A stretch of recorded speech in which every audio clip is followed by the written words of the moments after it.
Welcome back to our channel, where we share valuable tips and tricks to enhance your Snapchat experience.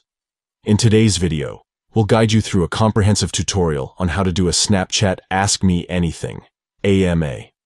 Conducting an AMA on Snapchat allows you to engage with your friends and followers by inviting them to ask you anything. Let's get started. Step 1. Open Snapchat on your device. Look for the familiar Snapchat app icon on your home screen or in your app drawer. Step 2. By default, the app will open to the Explore section, which is the camera section. Take a picture by tapping the Capture button at the bottom center of the screen. Step 3. Tap on the sticker icon located on the right side of the screen. Then, navigate to the Star section and tap on Question. Step 4. Type in the words, "Ask me anything," if it's not already written.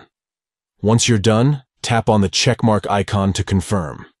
You can then position the sticker wherever you prefer on the screen. Step 5.